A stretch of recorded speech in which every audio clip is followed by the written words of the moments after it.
দেশ কারোর ব্যাপার একার নয় তৈরি করতে চাইছে। আরে মূর্খের দল মুখ্যমন্ত্রী, যাদের নাগরিক অধিকার হারিয়েছে তাদের আগে ঠিক কর।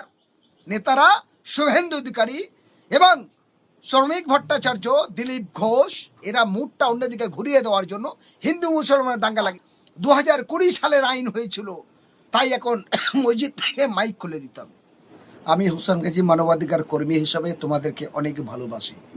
তাই দেশের যখন বিভাজন, দেশের যখন সংকট, দেশের যখন সম্প্রীতি নষ্ট করতে চায় সে যে কোনো রাজনৈতিক দল, যে কোনো এমএলএ, এমপি, মন্ত্রী, সাংসদ, বিধায়ক বা যে কোনো ব্যক্তি, গুন্ডা, মস্তান, পুলিশ, আমরা তাদের বিরুদ্ধে তখন একদম সিট ডাড়া সোজা রেখে স্বচ্ছতভাবে তাদের চোখে চোখ রেখে মুখে মুখ রেখে আঙুল তুলে কথা বলি। কারণ দেশ কারোর ব্যাপার একার নয়, এ দেশ আমাদের সকলের।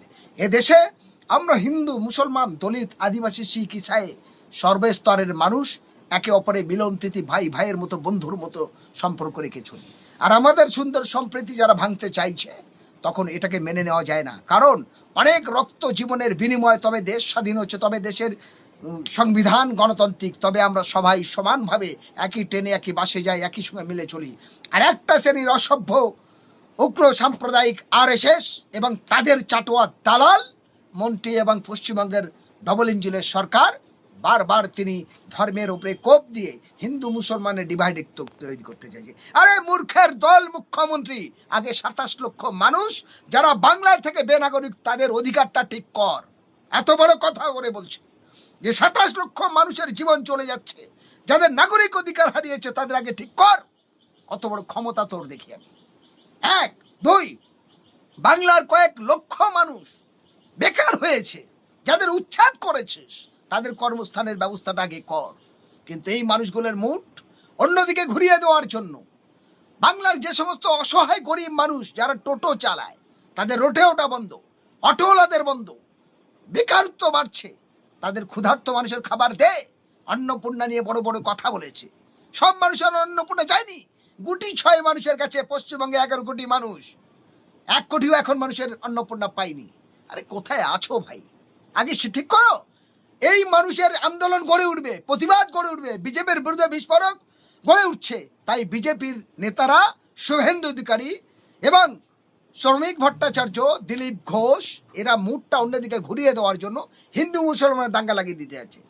তার মানে তোমরা দাঙ্গা করো, আমি রাজনৈতিক এসে বসে ভাই লুটে পেটে খাই। তার জন্য কি করছে? বলছে না 2020 সালের আইন হয়েছিল, তাই এখন মসজিদ থেকে মাইক খুলে দিতে হবে। দেখুন, আমাদের দেশের সংবিধানে পরিষ্কার আছে, এই মূর্খের কথা বলবো, দেশের সংবিধানে পরিষ্কার আছে যে আপনার মন্দির কেমন হবে, মসজিদ কেমন হবে, গির্জা কেমন হবে, গুরুদুয়ারা কেমন হবে, এটা আপনার ব্যাপার। আপনি আপনার ধর্ম কেমন পালন করবেন আপনার ব্যাপার।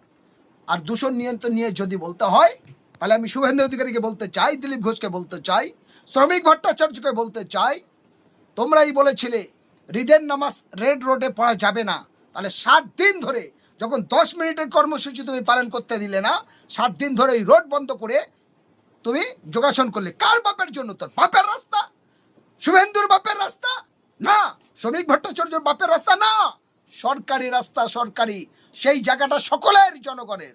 তাহলে বাপ কা জমিদারি করতা হ্যায়, এ চলবে না এই রাজত্ব।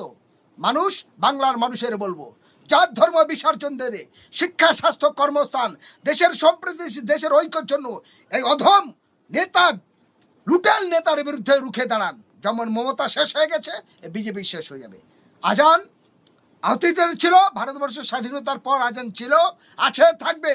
এটা নিয়ে যদি কোনো পুলিশ এরকম মাইক নামায়, আমি ওই গ্রামের মানুষের বলবো ঐক্যবদ্ধভাবে ঘিরে ধরে ওই পুলিশের বিরুদ্ধে বিক্ষোভ করুন, ওই থানা জানান, গণ আন্দোলন করে তুলুন, প্রতিবাদ করে তুলুন, তাহলে দেখবেন এটা বন্ধ হবে। কারণ 2020 সরকার অনেক আইন করেছে, সরকার তো আইন করে শিক্ষা চুরি করেছিল, পরে সেই শিক্ষামন্ত্রীর ইস্তফা দিতে হয়েছে। সরকার তো আইন করে কৃষক বিল পাল করেছিল, কারাকানুন আইন, আবার আন্দোলনের মধ্যে দিয়ে সরকার সেই কৃষি আইন প্রত্যাহার করেছে। সরকার অনেক কিছু মনে করবে, রাজনৈতিক হিংসা, ধর্মের হিংসায় সরকার অনেক আইন করবে, এই আইন মেনে নেওয়া যাবে না। যে আইন করেছিল বলছে সেই আইন তো কার্যকরী হয়নি। আইন অনেক কিছু আছে, সব আইনটা কার্যকরী হয়নি। দেশের ঐক্য, একতা, শান্তি, সংহতি, দেশের সমস্ত মানুষের মিলনস্থিতি, ভ্রাতৃত্ববোধের স্বার্থে সবটাকে কার্যকরী করা যায়নি। তাহলে এখন কেন আবার এটাকে বুড়ামূল দিয়ে মানুষের মুড ঘোরানোর জন্য, ক্ষুধার্ত মানুষের খাবার না দিয়ে, কর্মহীন মানুষের কর্মস্থানের জায়গা না দিয়ে, শিক্ষার উন্নত মান না করিয়ে, কৃষক এবং মানুষের বহুমুখী রোজগারের রাস্তা না দেখিয়ে ধর্মে নিয়ে বিভাজন তৈরি করে মানুষকে দেখাচ্ছে।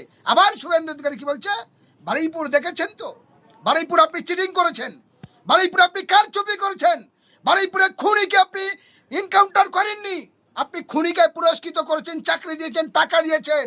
আর ওই লুভিয়া খুনির যে শিশু মারা গেছে তার বাবা লোভে পড়ে আপনার চক্রে পড়ে ভুল বুঝেছে। আপনি কত বড় ক্ষমতাসীন মানুষ। আমি দেখতে চাই শুভেন্দু অধিকারী, আনিস খানের বিচার দাও, সাবির মল্লিকের বিচার দাও।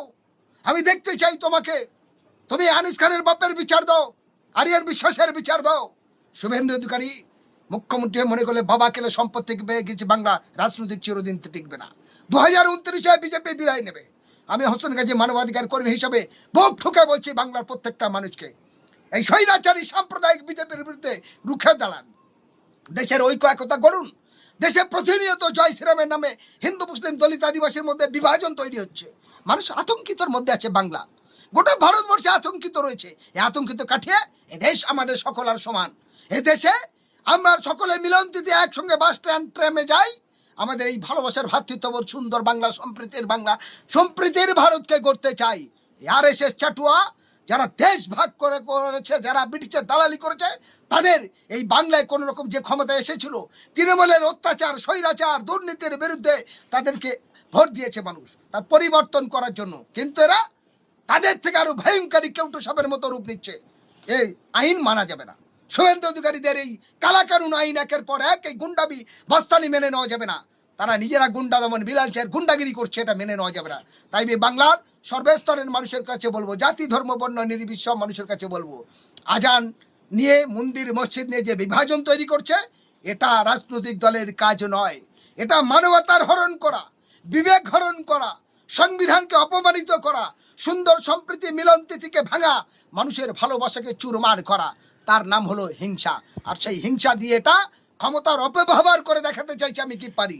আমি দেখবো শুভেন্দু অধিকারী তুমি কি পারো আর কি পারো না সেটা দেখতে চাই। তোমার ক্ষমতা থাকলে শিক্ষার উন্নতি করো, কর্মস্থানের উন্নত করো, দেশের উন্নত করো।